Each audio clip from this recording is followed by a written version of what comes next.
Hello class 10। आइए trigonometry सीखते हैं। तो सबसे पहले एक क्वेश्चन उठता है व्हाट इज ट्रिग्नोमेट्री। ठीक है, तो क्या होता है? The measurement of sides and angle of triangle is known as trigonometry. ठीक है।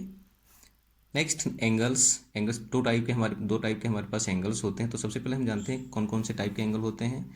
जो हॉरिजन से ऊपर की तरफ यानी कि एंटी क्लॉकवाइज एंगल बनते हैं उन्हें हम लोग पॉजिटिव एंगल बोलते हैं। और जो हॉरिजन से नीचे की तरफ कोई एंगल बनता है, जैसे मान लीजिए इसके लिए ये हॉरिजन हो जाएगा क्योंकि ऑब्जर्वर यहाँ पे है और ऑब्जेक्ट यहाँ पे है। ठीक है, तो ये हॉरिजन हो गया। अब ये एंगल नीचे की तरफ बन रहा है यानी कि नेगेटिव डायरेक्शन में बन रहा है, यानी कि ये एंगल जो होगा ये एंगल ऑफ डिप्रेशन होगा। इसको एंगल ऑफ एलिवेशन बोलते हैं। यहाँ पे मान लीजिए कोई एक ऑब्जेक्ट है, ये ऑब्जेक्ट है और ये ऑब्जर्वर है, तो ऑब्जर्वर नीचे से ऊपर की तरफ देख रहा है। ठीक है, तो ये पॉजिटिव एंगल हो गया, ये एंटी क्लॉकवाइज बनता है। ठीक है, यहाँ ऑब्जर्वर ऊपर है और ऑब्जेक्ट नीचे है। ठीक है, यहाँ पे ऑब्जर्वर नीचे की तरफ देख रहा है तो ये हॉरिजन से नीचे देख रहा है, यानी कि ये नेगेटिव एंगल है और ये एंगल ऑफ डिप्रेशन हो गया। ठीक है, अब हम आपको सीधे ले चलते हैं टी रेशियोज पे। तो सबसे पहले हमारे पास आता है trigonometric ratios of an acute angle of right angle triangle. ठीक है, हमारे पास एक राइट एंगल ट्राइंगल है ए ओ बी, जहाँ जो कि ओ पर राइट एंगल है, यानी कि वर्टेक्स ओ पर राइट एंगल है। ठीक है, ओ बी हमारी परपेंडिकुलर है, ए बी हमारी हाइपोटेन्यूस है और ए ओ हमारा बेस है। ठीक है, बेस को बी से, हाइपोटेन्यूस को एच से और परपेंडिकुलर को पी से डिनोट किया गया है। ठीक है, तो inner triangle A O B जो कि राइट एंगल है, यहाँ हम रेशियोज के बारे में देखते हैं। सबसे पहले मेरे पास आता है साइन ए। साइन ए बराबर होता है परपेंडिकुलर अपान हाइपोटेन्यूस, जो कि B O upon A B के बराबर हो जाएगा। ठीक है, नेक्स्ट आता है कॉस ए बराबर बेस ए अपान हाइपोटेन्यूस, जो कि ओ ए अपान ए बी के बराबर हो जाएगा।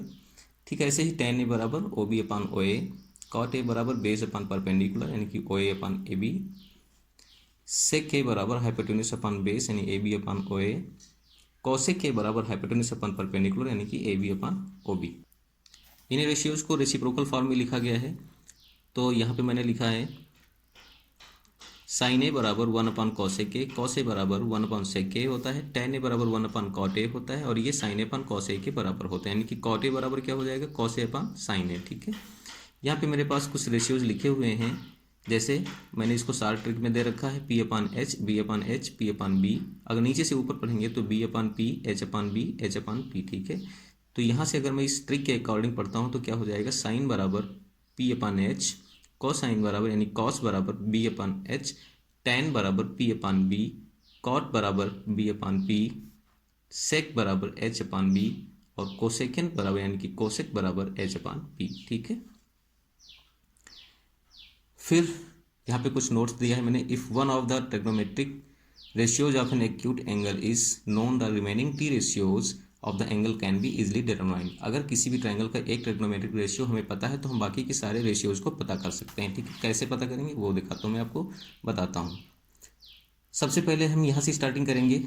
Find the side of the right angle triangle in the terms of K. ठीक है, use Pythagoras theorem and find the third side of the triangle. Okay, next हमारे पास आता है use formula of T ratios and substitute the value of sides. Now K is cancel from numbers and the value of T ratio is obtain. जैसे हमारे पास example है, if tan A बराबर 4/3 find the other trigonometric ratios of the angle A. सबसे पहले जानो trigonometric ratios होते क्या हैं, जो मैंने अभी पीछे आपको बताया था। साइन ए बराबर perpendicular upon hypotenuse, cos A बराबर बेस अपन हाइपोटेन्यूस, ये सब ट्रिग्नोमेट्रिक रेशियोज हैं। ठीक है, सोल्यूशन में हमने क्या किया, यहाँ पे एक ट्राइंगल बना लिया है ए बी सी। ठीक है, ये एंगल ए है, ये सी है और ये बी है, ये बी पर राइट एंगल है। ठीक है, चूंकि मुझे पता है since we know that tan is equal to perpendicular upon base, then tan A बराबर B C upon A B. कैसे, बी सी परपेंडिकुलर और ए बी बेस, तो परपेंडिकुलर अपान बेस 4/3। ठीक है, अब यहाँ पे देखिए मैंने क्या किया है, दोनों ये टेन के बराबर हैं, इसलिए B C upon A B बराबर 4/3 को हमने कंपेयर करा लिया। ठीक है, ये कंपेयर क्वांटिटी रेशियोज में, इसलिए हमने इनको के फैक्टर में लिख लिया, यानी कि बी सी बराबर 4 के एंड ए बी बराबर 3 के। आप समझ रहे हैं ना। Now by using the Pythagoras theorem we have, Pythagoras theorem क्या होती है, hypotenuse square is equal to base square plus perpendicular square. ठीक है, तो A C square is equal to A B square plus B C square मैंने लिख दिया, base A B हो गया और परपेंडिकुलर बी सी हो गया। ठीक है, ए बी की वैल्यू 3 के स्क्वायर प्लस बी सी की वैल्यू 4 के स्क्वायर को मैंने पुट किया, दोनों को ओपन किया तो 9 के स्क्वायर प्लस 16 के स्क्वायर इज इक्वल टू 25 के स्क्वायर हो गया, ठीक है। ए सी की वैल्यू हम जब स्क्वायर रूट इसका निकाल लेंगे तो क्या हो जाएगा, ए सी बराबर, चूंकि मुझे ए सी चाहिए ना, ए सी स्क्वायर नहीं चाहिए, ए सी चाहिए, तो A C is equal to क्या हो जाएगा 5 के, क्यों, 5 is the square root of 25 and K is the square root of K square, ठीक है। देन 5 के की वैल्यू को हमने हाइपोटेन्यूज की जगह पे पुट कर दिया, यानी ए सी की जगह पे पुट कर दिया। Now we can write all the trigonometric ratios, sine A बराबर perpendicular upon hypotenuse which is equal to 4 K upon 5 के बराबर 4/5। सिमिलरली ऐसे ही मैंने सबको लिख लिया, कॉस ए बराबर 3/5, कॉट ए बराबर 3/4, सेक के बराबर 5/3, कॉसेक के बराबर 5/4, ठीक है।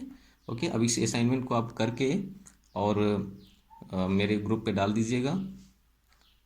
ये आप यूट्यूब पे भी देख सकते हैं, यूट्यूब पे इस अच्छी क्वालिटी में देखने के लिए आपको एक ऐप मैं आपको सेंड कर दूंगा, उस ऐप को इंस्टॉल कर लीजिएगा, इसको इंस्टॉल करके उसको रन करा दीजिएगा और उसको लीव कर देना, ठीक है। इसके बाद आप यूट्यूब पे 480 पिक्सल पे इसको देख सकेंगे। ओके, इसके बाद मैं आपको कुछ क्वेश्चन यानी कि असाइनमेंट के तौर पे कुछ क्वेश्चन सेंड करूंगा, जिससे आप सॉल्व करके असाइनमेंट बना के अपनी नोटबुक पे लिख के हमारे ग्रुप पे सेंड कर दीजिएगा।